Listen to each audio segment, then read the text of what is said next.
السلام علیکم سیدہ سینٹر کے پیارے ناظرین، امید ہے آپ سب خیریت سے ہوں گے۔ ایک اور پراسرار اور بھیانک کہانی کے ساتھ حاضر ہیں۔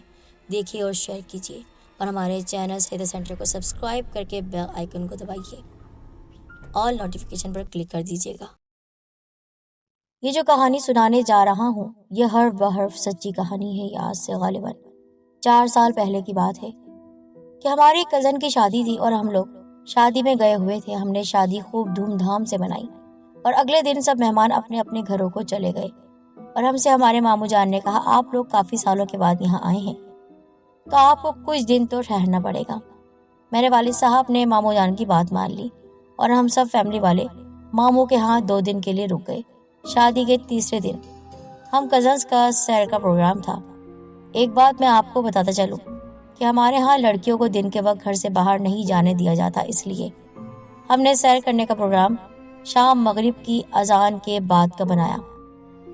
میرے ابا جان، ماموں جان اور گھر کے دوسرے بڑے بڑے افراد شام کی نماز کے بعد اپنی باتوں میں مصروف ہو گئے اور ہم نے اپنی ممانی سے اجازت لے کر سیر کو روانہ ہونے کے لیے سب کو راضی بھی کیا اور سب ہمارے ساتھ چل بھی پڑے۔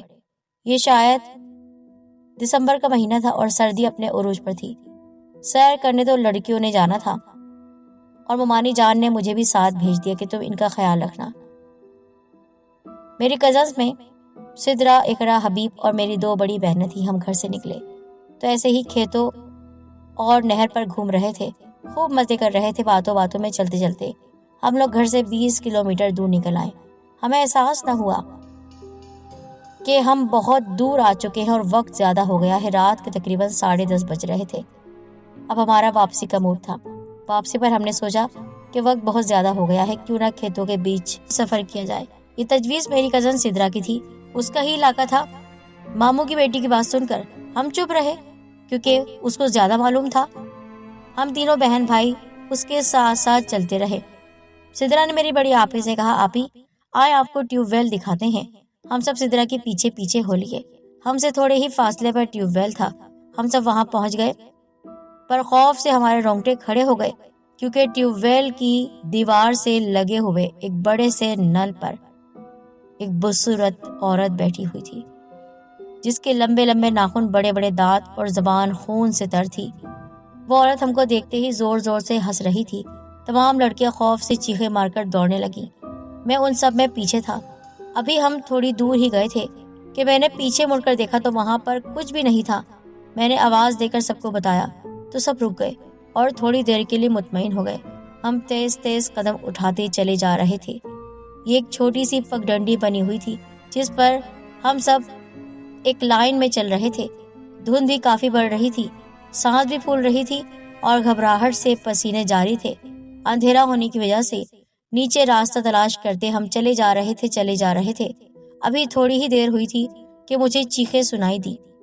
میں نے جیسے ہی نظر اٹھا کے دیکھا تو میری دونوں آپی اور سدرا، اقرا کھیتوں میں گری پڑی تھی اور ایک ڈھانچہ میری طرف بڑھ رہا تھا۔ اس نے آتے ہی مجھے زور سے دھکا دینے کی کوشش کی تو وہ ایک چیخ مار کر غائب ہو گیا۔ میں بہت ہی حیران اور پریشان تھا کہ آخر ڈھانچہ مجھ سے ٹکرا کر غائب کیوں ہو گیا اور یہ چیخ کسی عورت کی کیوں تھی۔ اتنے میں میری نظر اپنے گلے میں آیت الکرسی والے لاکٹ پر پڑی تو اللہ کا لاکھ لاکھ بار شکر ادا کیا کہ بچ گئے، قرآنی آیت نے بچا لیا۔ اتنے میں مجھے سدرا کی دبی دبی گھٹی گھٹی آواز سنائی دی۔ میں نے پلٹ کر دیکھا تو آواز اس کی نہیں، میری چھوٹی آپی کی تھی۔ ایسا لگ رہا تھا اس کے حلق کو کوئی دبا رہا ہے۔ اس نے کہا بھائی جلدی آؤ، میرے گلے کو کوئی دبا رہا ہے، میری سانس رک رہی ہے۔ میں دوڑتا ہوا اس کے پاس آیا اور چونکہ میرے پاس آیت الکرسی کا لاکٹ تھا اور میں منہ سے بھی آیت الکرسی پڑھ رہا تھا تو اسی وقت میری بہن کو اس آسیبی چکر نے آزاد کر دیا۔ وہ جو بھی تھا نظر نہیں آ رہا تھا۔ میں نے سدرا کی طرف دیکھا، سدرا کیا تمہیں نہیں معلوم تھا کہ یہ علاقہ آسیبی ہے؟ مجھے معلوم تھا لیکن یقین نہیں تھا۔ دراصل جنات کو نہیں مانتی تو دیکھ لیا نا اپنی آنکھوں سے۔ کون تھی وہ عورت؟ چڑیل، جن، بھوت، جو بھی تھی، شیطان تھی وہ۔ ہمیں یہاں سے نکلنا ہے۔ تم نے دیکھا چھوٹی آپی کے ساتھ کیا ہوا؟ اب چلو یہاں سے۔ ہم سب ابھی چلنے کے لیے تیار تھے کہ میری چھوٹی بہن رونا شروع ہو گئی۔ مسلسل روئی جا رہی تھی، چپ کرانے پر بھی چپ نہیں ہو رہی تھی۔ اس کے رونے کی آواز ماحول کو اور خوفناک بنا رہی تھی۔ خیر میں نے سب لڑکیوں کو حوصلہ دیا کہ ڈرنے کی کوئی بات نہیں، ہم سب بہت جلد گھر پہنچ جائیں گے۔ میری چھوٹی بہن جو کہ بار بار رو رو کر نہ جانے کس طرف اشارہ کر رہی تھی، میں نے کہا مت دیکھو، پیچھے مت دیکھنا۔ میں نے اس کو چپ کرانے کے لیے لاکٹ اپنے گلے سے اتار کر اس کو دے دیا تو اسے کچھ ہمت ہوئی، وہ چپ ہو گئی۔ باقی کا تمام سفر ٹھیک گزرا اور کوئی واقعہ پیش نہ آیا۔ اب ہم لوگ گھر سے 2 کلومیٹر کے فاصلے پر تھے اور سبھی خوش تھے کہ اب تو گھر کے قریب آ چکے ہیں، لیکن یہ جو 2 کلومیٹر کا فاصلہ تھا یہ ایک باغ کا راستہ تھا جو کہ میرے ہی ماموں جان کا تھا اور میری کزنز اکثر اس میں آتی رہتی تھیں۔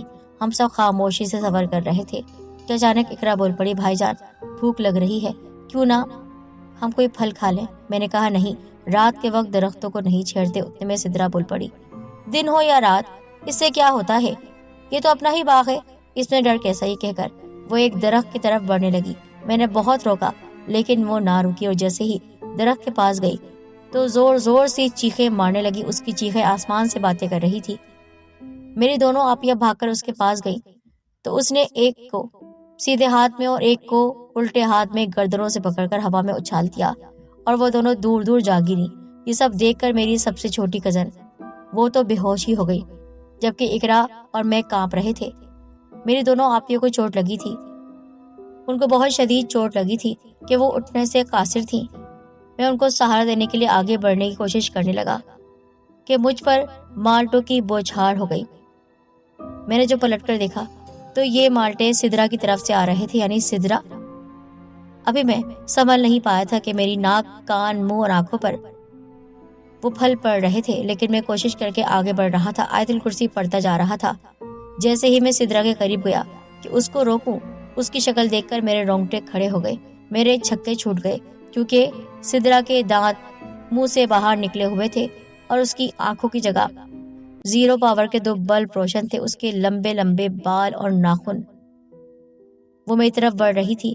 اس سے پہلے کہ میں کوئی حرکت کر پاتا اس نے سیدھے ہاتھ سے میرے دل والی جگہ سے مجھ کو پکڑ لیا اور مجھے ہوا میں معلق کر دیا۔ میرا درد سے برا حال تھا۔ میں نے جلدی جلدی آیت الکرسی پڑھنا شروع کر دی۔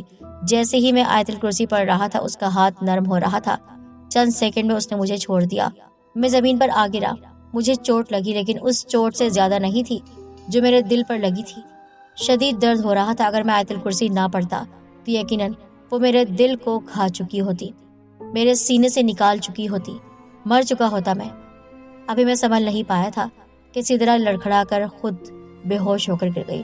میں تو مسلسل آیت الکرسی پڑھنے میں مصروف تھا۔ تقریباً 10 منٹ کے بعد میری آپیاں بڑی مشکل سے چلتی ہوئی میرے پاس آئیں۔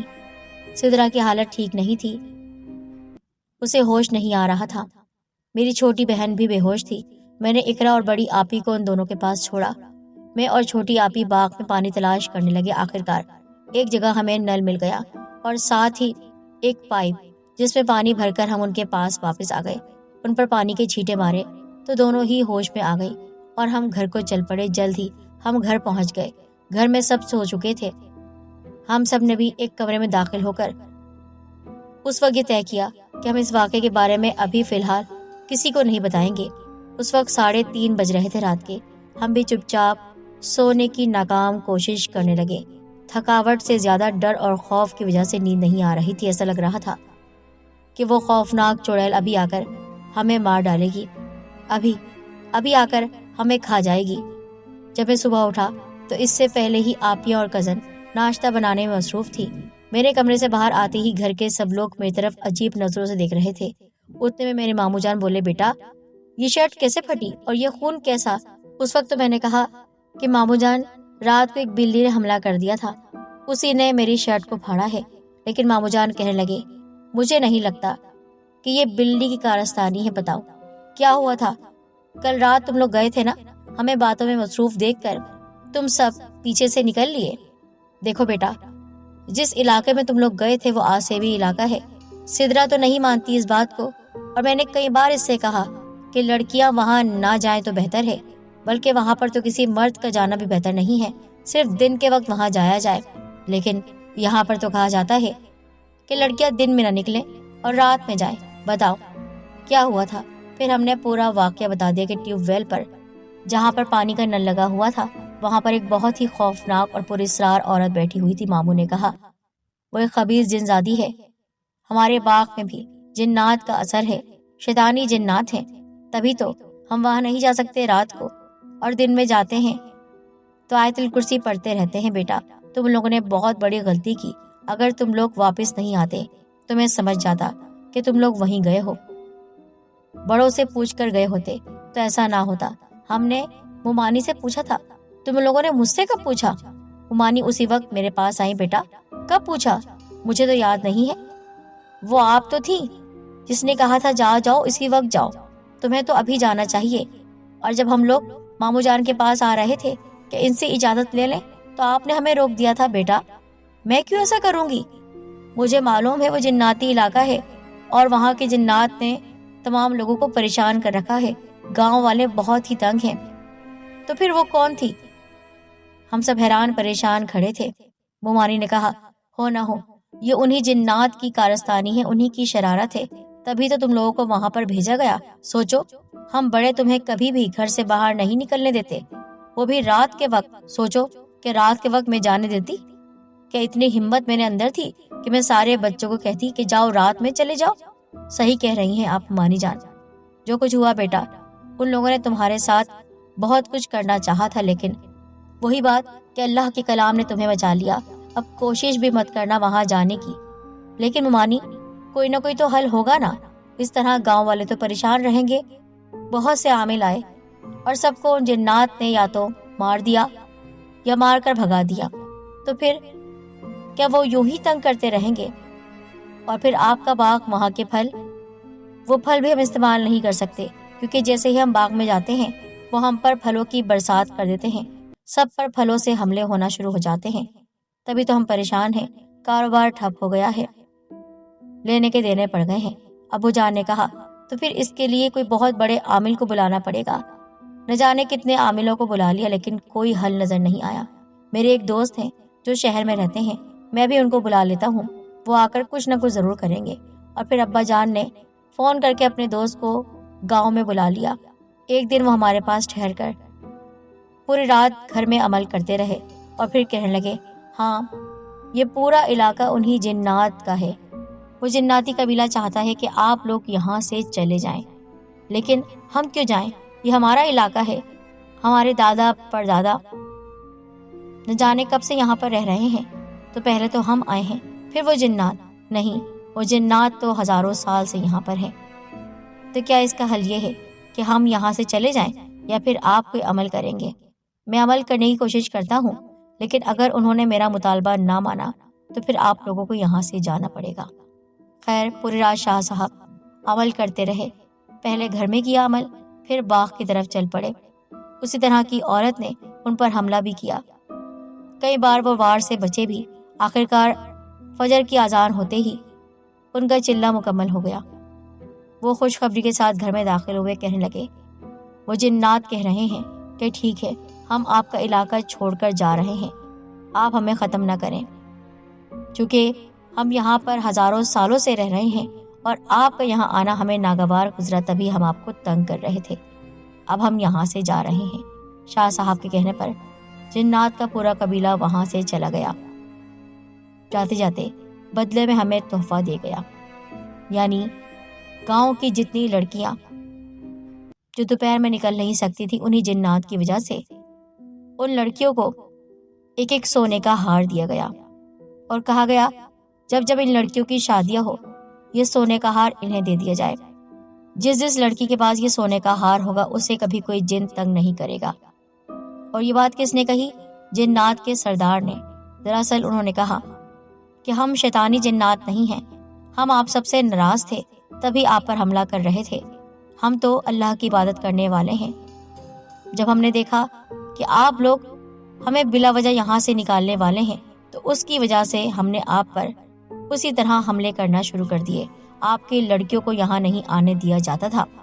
رات میں آپ کے بچے یہاں پر آئے تو ہمیں بہت برا لگا، لیکن ایک لڑکا تھا، وہ یقیناً میری طرف اشارہ کر رہے تھے، ہاں وہ لڑکا جس نے مسلسل آیت الکرسی پڑھی، اس سے ہی خوش ہو کر ہم نے فیصلہ کیا کہ ہم یا تو یہاں پر رہیں گے یا آپ کو یہاں سے جانا ہوگا۔ اور پھر شاہ صاحب کے علم کے بعد وہ مان ہی گئے، معاہدہ ہو گیا کہ وہ یہاں سے جا رہے ہیں اور سب کو ایک ایک سونے کا ہار دے کر وہ یہاں سے چلے گئے۔ آج لڑکیاں آرام سے گاؤں میں گھومتی پھرتی ہیں، ٹیوب ویل پر جاتی ہیں، باغات میں گھومتی ہیں۔ ہم لوگ 2 دن کے لیے رکے تھے، لیکن پورا مہینہ ہو گیا۔ مجھے جب بھی یہ واقعہ یاد آتا ہے تو میرے رونگٹے کھڑے ہو جاتے ہیں۔ یہ کہانی سچ پر مبنی ہے، اور سدرا کا مارا ہوا پنجہ جس کا نشان آج بھی میرے دل والی جگہ پر موجود ہے۔ آپ سب کو یہ کہانی کیسی لگی ضرور بتائیے گا۔